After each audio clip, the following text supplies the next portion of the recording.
Hello and welcome. स्वागत है आपका सामाजिक ज्ञान पे। आज हम ज्योग्राफी का फर्स्ट चैप्टर का सेकंड पार्ट करेंगे, द सन। इससे पहले हमने सोलर फैमिली के बारे में जाना कि सोलर फैमिली में कौन कौन से प्लैनेट आते हैं और इनकी क्या स्थिति है। The sun is in the centre of the solar system. It is huge and made up of extremely hot gases. It provides the pulling force that bind the solar system. The sun is the ultimate source of heat and light for the solar system. But that tremendous heat is not felt so much by us because despite being our nearest star, it is far away from us. The sun is about 150 million kilometre away from the earth. सूर्य जो है वो केंद्र में है. Centre का मतलब केंद्र में है, सोलर सिस्टम के सौर मंडल के केंद्र में है और ये बहुत ज़्यादा गर्म गैसों से बना है. Huge and made up with of extremely hot gases का मतलब, एक्सट्रीमली का मतलब बहुत ज़्यादा गर्म गैसों से बना हुआ है.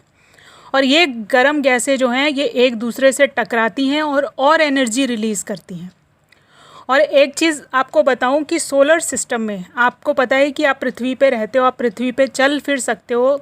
उसकी वजह है पृथ्वी का मैग्नेट, जिसे आप ग्रेविटेशनल फोर्स या गुरुत्वाकर्षण शक्ति कहते हैं, जिसकी वजह से हर चीज़ जो है जब आप ऊपर फेंकते हो तो कहाँ आती है? ज़मीन के अंदर, ज़मीन पे गिरती है आके. दैट मीन्स कि एक फ़ोर्स है जो अप्लाई होती है हर व्यक्ति पे, हर पदार्थ पे, कि वो उसको अपने से चिपका लेती है, यानी अपनी तरफ खींचती है. इसी तरह सोलर सिस्टम में हर प्लैनेट, हर सैटेलाइट, हर स्टार एक दूसरे को अपनी तरफ खींचता है. जितने भी प्लैनेट हैं उन सब में ग्रेविटेशनल फोर्स है, किसी में कम है, किसी में ज़्यादा है. और इस ग्रेविटेशनल फोर्स की वजह से वो अपने एक्सिस पे घूमते हैं, अपने ऑर्बिट में घूमते हैं, अपने अक्ष में घूमते हैं. उसके साथ साथ वो कहाँ रोटेट हो रहे हैं? अपने उस पर घूम रहे हैं ऑर्बिट में. ऑर्बिट का मतलब उनकी कक्षा या उनकी जो जगह है. और ये कैसी है? ये अंडाकार है, ओवल शेप है. हर प्लैनेट को घूमने में एक निश्चित समय लगता है. जैसे पृथ्वी को घूमने में एक चक्कर पूरा लगाने में 365 दिन 6 घंटे लगते हैं, उसी तरह से हर प्लैनेट को अलग अलग टाइम लगता है. सूर्य जो है वो अल्टीमेट सोर्स है हीट और लाइट का. बहुत ज़्यादा गर्म है लेकिन हमें उतनी गर्मी महसूस नहीं होती. क्यों? क्योंकि हमसे ये 150 मिलियन किलोमीटर की दूरी पर है, यानी 150 million kilometre away from the earth. पृथ्वी से इसकी दूरी 150 मिलियन किलोमीटर है. अब आते हैं हम प्लैनेट पे. Planets, there are 8 planets in our solar system in order of their distance from the sun. They are Mercury, Venus, Earth, Mars, Jupiter, Saturn, Uranus and Neptune. इसके अलावा मैंने आपको इससे पहले वाले वीडियो में भी बताया कि एक प्लूटो भैया भी हुआ करते थे इसमें. वो लास्ट प्लैनेट थे, लेकिन प्लूटो भैया की आदत थी ख़राब. वो कभी किसी घर में घुस जा रहे थे, कभी किसी के घर में घुस रहे थे, तो अल्टीमेटली उनको ख़ानदान से ही बाहर निकाल दिया. और अब वो क्या हैं? अब वो एक क्षुद्र ग्रह हैं, यानी एक छोटे ग्रह हैं. ठीक है. All the 8 planets of the solar system moves around the sun in fixed path. Fixed path का मतलब ऑर्बिट है. और यही फिक्स्ड पाथ जो है वो प्लूटो फॉलो नहीं कर रहे थे, तो इसलिए प्लूटो जी को घर से बाहर दफ़ा कर दिया. Mercury, these paths are elongated.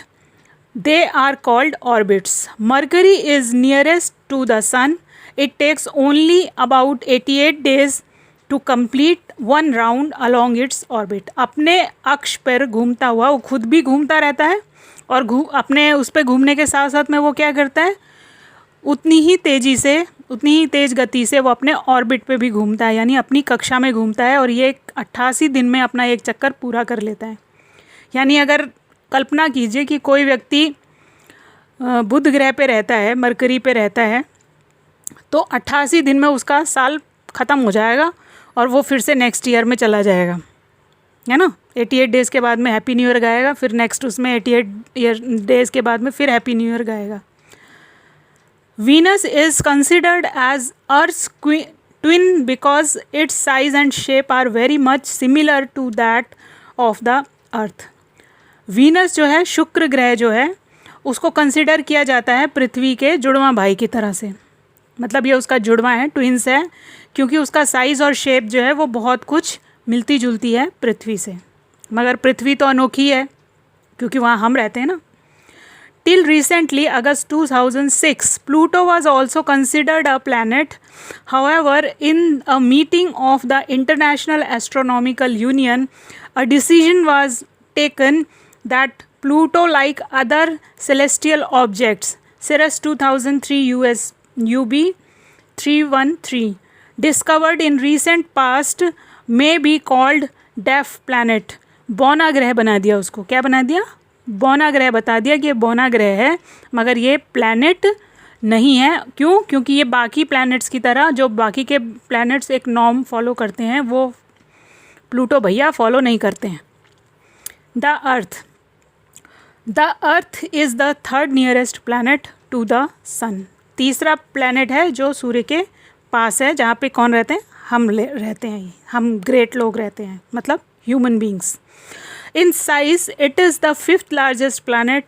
It is slightly flattened at the pole. थोड़ा सा चपटा है, जैसे संतरा ऊपर नीचे थोड़ा सा चपटा होता है, उसी तरह से ये चपटा है. That is why its shape is described as a geoid. Geoid means the earth-like shape. Condition favorable to support life are probably found only on the Earth. The Earth is neither too hot nor too cold. It has water and air, which are very essential for our survival. The air has life-supporting gases like oxygen. Because of these reasons, the Earth is a unique planet in the solar system. पृथ्वी जो है वो एक अनोखा ग्रह है. Question आ सकता है कि पृथ्वी अनोखा ग्रह क्यों है, क्यों आप उसको earth, why you call unique planet, the earth is called unique planet, क्यों कहते हैं? तो उसके लिए आप बता सकते हो क्यों. क्योंकि एक इकलौता ऐसा ग्रह है जहाँ पे एयर है, वाटर है, और सर्वाइवल के लिए जितनी कंडीशन होनी चाहिए वो सारी एसेंशियल कंडीशंस है. इसकी जो शेप है, इसकी वजह से इसे जियोइड कहते हैं. जियोइड, GEOID, जिसका मतलब होता है अर्थ लाइक शेप, पृथ्वी की तरह की आकृति. ठीक है. ऑक्सीजन गैस यहाँ पाई जाती है. जीवन के लिए जितने भी सपोर्टिंग एसेंशियल कमोडिटीज़ हैं वो सारी मिलती हैं यहाँ पे. इसलिए ये क्या है? एक यूनिक प्लैनेट, यानी अनोखा प्लैनेट है सोलर सिस्टम का. From the other space and Earth appears blue because its 2/3 surface is covered by water. It is therefore called a blue planet. पृथ्वी को नीला ग्रह कहते हैं क्योंकि इसका 2/3 जो सरफेस है वो पानी से घिरा हुआ है, समुद्र है, और उस समुद्र से जब सूरज की रोशनी टकराती है और रिफ्लेक्ट होती है तो वो दूर से देखने पे कैसा नीला नीला दिखाई देता है. इसलिए इसको ब्लू प्लैनेट कहते हैं. The moon. Our Earth has only one satellite, that is the moon. Its diameter is only 1/4 that of the Earth. 1/4 है इसका डायमीटर. अब आपको डायमीटर भी पता नहीं होगा शायद. व्यास, और देखिए डायमीटर का मतलब होता है जैसे आप कोई संतरा लेते हैं, उसको बीच में से काट दें, तो वो जो बीच में से कटा हुआ है, हिंदी में इसे व्यास कहते हैं. यानी 50-50 हिस्से में किसी गोल चीज़ को काट दिया तो ये उसका डायमीटर है. राइट. इसका डायमीटर पृथ्वी के डायमीटर का 1/4 है, यानी जितना पृथ्वी इससे 4 गुना बड़ी है. सिंपल वर्ड्स में ये मतलब है इसका. It appear so big because it is near to our planet than other celestial bodies. बाकी की प्राकृतिक जितनी भी चीज़ें हैं उनसे चंद्रमा हमारे पास में है, इसलिए ये हमको बड़ा दिखाई देता है. It is about 384,400 kilometre away from us. ये इतने डिस्टेंस पे है. Now you can compare the distance of the earth from the sun and that from the moon. आप अब कंपेयर कर सकते हैं कि पृथ्वी से सूर्य की दूरी कितनी है और चंद्रमा की दूरी कितनी है। तो वो तो 150 मिलियन किलोमीटर दूर है, और हमारा जो पृथ्वी है, चंद्रमा जो है वो 384,000 किलोमीटर दूर है। तो मतलब ये हमसे ज़्यादा पास हैं, ठीक है, इसलिए ये हमें बड़े दिखाई देते हैं। The moon moves around the earth in about 27 days. It takes exactly the same time to complete one spin. 27 दिन का उसका एक चक्र है जिसमें वो अपना एक चक्कर लगाता है पृथ्वी के आसपास। आप देखते हैं ना, चंद्रमा की अलग अलग कलाएं होती हैं। अलग अलग कलाओं का मतलब होता है कि उसका साइज़ जो है वो घटता बढ़ता रहता है, एक जैसा नहीं होता। एक दिन आता है जब वो पूरा गोल दिखाई देता है, सूरज की तरह रोज़ गोल गोल दिखाई नहीं देता है। जिस दिन पूरा गोल दिखता है उसको हम क्या कहते हैं? फुल मून नाइट कहते हैं। और जिस दिन गायब हो जाता है उस दिन क्या कहते हैं? उसको अमावस्या कहते हैं, यानी उस दिन वो घर चला जाता है छुट्टी मनाने। As a result only one side of the moon is visible to us on the earth. अब मून के साथ में क्या चीज़ है कि मून का एक हिस्सा दिखता है हमको, उसी और पिछला हिस्सा नहीं दिखाई देता है। जो विजिबल है वही साइड हम, मतलब ये समझिए कि एक शीशा है या एक कोई बॉल है जिसके ऊपर टॉर्च से आप रोशनी फेंक रहे हैं, तो टॉर्च की रोशनी जितने हिस्से पे पड़ रही है वो हिस्सा आपको दिख रहा है, और जिस हिस्से पे नहीं पड़ रही है वो हिस्सा आपको दिखाई नहीं देता। यानी दिन और रात वाला सिस्टम जैसे पृथ्वी पे है, आधे टाइम आधी जगह पे दिन होता है और आधी टाइम आधी जगह पे रात होती है। जब रोटेट होके वो जगह आगे आती है तो वहाँ दिन और हमारे घर में रात होती है। सेम चीज़ यहाँ पे भी है, लेकिन इसका टाइम जो है वो ज़्यादा होता है। अब नेक्स्ट उस पर हम आते हैं। The moon moves around the earth in about 27 days. ये मैंने आपको बता दिया, इसको हमेशा इतना ही टाइम लगता है, और as a result only one side of the moon is visible to us on the earth. The moon does not have condition favourable for life. It has mountains, plains and depressions on its surface. These cast shadow on the moon's surface. Look at the full moon and observe these shadows. अब जो चंद्रमा है वहाँ की condition कैसी है? वो favourable नहीं है ह्यूमन बीइंग्स के लिए। आपने देखा होगा एस्ट्रोनॉट्स जो वहाँ पे गए थे उन्होंने भी एक सूट पहना हुआ था, उसमें ऑक्सीजन के लिए सिलेंडर लगा रखे थे, मतलब, और वहाँ पे ग्रेविटेशनल फोर्स भी कम है। तो इसका क्या मतलब है? इसका मतलब ये है कि मून पे हमारे जैसे, पृथ्वी के जैसे वहाँ पे फेवरेबल कंडीशन नहीं है, तो इंसान वहाँ पे नहीं रह सकता है। उसको वहाँ को थोड़ा सा मॉडिफाई करना पड़ेगा या अपने हिसाब से कुछ परिवर्तन करने पड़ेंगे। यहाँ पे पहाड़ हैं, it has mountain, plain and depression on its surface. वहाँ पे पहाड़ हैं, प्लेन है और गड्ढे हैं, ठीक है, जिन्हें क्या कहते हैं? क्रेटर्स कहते हैं. नीचे से जब आप देखते हैं तो लोग कहते हैं ना, बुढ़िया सूत काट रही है. जब हम छोटे थे तो मम्मियाँ बहुत बरगलाती थी हमें दिखा के, चंद्रमा देखो, चंद्रमा में वो बुढ़िया ऊपर से तुम्हें देख रही है, दूध नहीं पियोगे तो वो सूत काटना बंद कर देगी, लाइट नहीं देगी, पता नहीं क्या क्या कहानियाँ सुना के दूध पिला देती थी. तो वो सेम चीज़ है कि वो क्रेटर्स हैं जो एक तरह की इमेज क्रिएट करते हैं. नीचे से देखने पे कभी कुछ लोगों को हिरण दिखता है, कुछ को बुढ़िया दिखती है सूत काटती हुई, मगर वो एक्चुअल में क्या हैं? क्रेटर्स हैं. These cast shadow on the moon surface.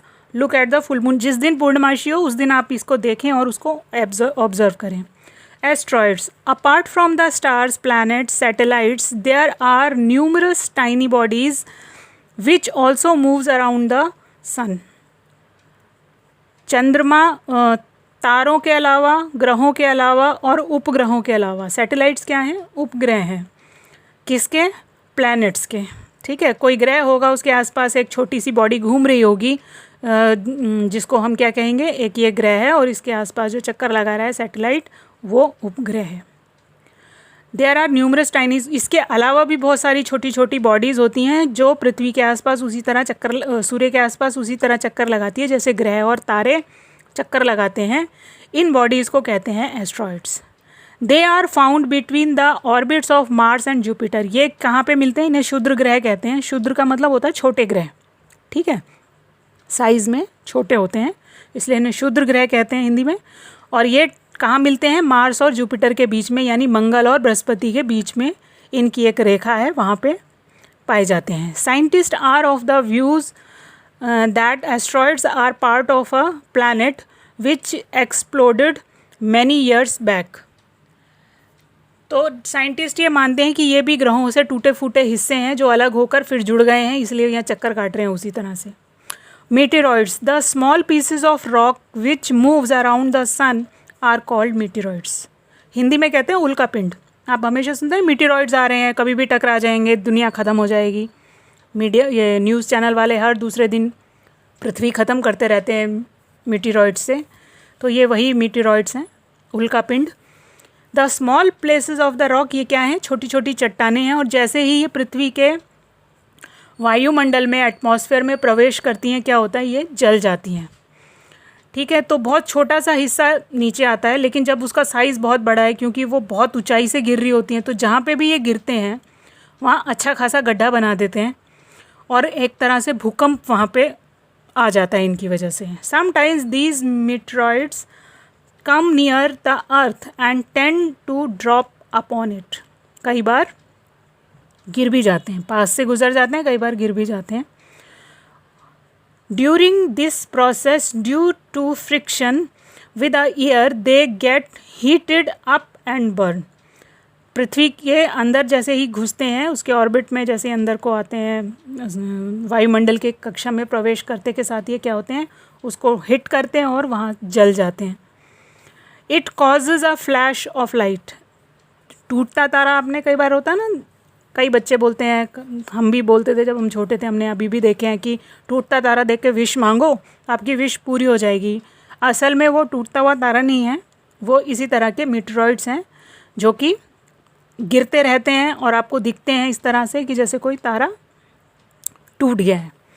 Sometimes a meteors without being completing burned fall on the earth and creates a hollow। कई बार क्या होता है, पूरा नहीं जलता है तो एक बड़ा हिस्सा जब ज़मीन पे गिरता है तो क्या हो जाता है, गड्ढा बनाता है। और लूनार लेक आपने सुनी है, ये इसी तरह के उल्का पिंड से बनी हुई झील है, उसका कलर बदलता रहता है। Do you see a whitish broad band like a white growing path across the sky on the clear starry night? It is a cluster of millions of stars. This band is the Milky Way galaxy। ये जो आपको यहाँ एक ये भद्दा सा चित्र दिखा रखा है, ये मिल्की वे है। ये एक्चुअल में भी रात में ऐसे ही दिखता है, मगर इससे ज़्यादा सुंदर दिखता है। लेकिन ये दिखेगा 1:30 बजे के आसपास, 1:30 से 2 के बीच में दिखेगा। अब तो सब लोग घरों में सोते हैं, जब हम लोग गांव जाते थे तो गांव में जब छतों पे सोते हैं तो वहाँ दिखाई देता है। उसके बाद है our solar system is a part of this galaxy. It ancient India it was imagined to be a river of light flowing in the sky. इसको क्या कहते हैं हिंदी में, आकाशगंगा कहते हैं। Thus it was named Akashganga. A galaxy is a huge system of billions of stars and clouds of dust and gases. There are millions of such galaxies that make the universe। इस universe में, सृष्टि में अनेकों ऐसी Galaxy हैं जिसमें हम रहते हैं, वो मिल्की वे कहलाती है, और हिंदी में हम इसको आकाशगंगा कहते हैं। रात में दिखाई देती है जब आसमान साफ हो, बादल ना हो और चंद्रमा ना निकला हो। There are millions of such galaxies. बहुत सारी मिलियंस गैलेक्सी हैं इस यूनिवर्स को बनाने में जो मदद करती हैं। It is difficult to imagine how big the universe is. ये कल्पना करना भी बड़ा मुश्किल है कि यूनिवर्स कितना बड़ा है। Scientist are still trying to find out more and more about it. We are not certain about it size, but we know that all of us, you and I, belong to this universe. अब हमें भी नहीं पता कि कितना बड़ा है, लेकिन उस साइंटिस्ट ढूंढ रहे हैं, ढूंढ ही लेंगे कभी ना कभी। लेकिन हमारे लिए ये बात इम्पॉर्टेंट है कि हम और आप इस यूनिवर्स से बिलोंग करते हैं, जुड़े हुए हैं और इसका एक हिस्सा हैं। That's all. ये है आपका चैप्टर, ये ख़त्म हो गया। सेकंड पार्ट में क्वेश्चन आंसर मैं इसके पहले ही दे चुकी हूँ, और आई बटन में यहाँ पे भी मैं आपको दे दूँगी। आई होप कि आपको इससे हेल्प मिलेगी। Thank you. Thanks for watching.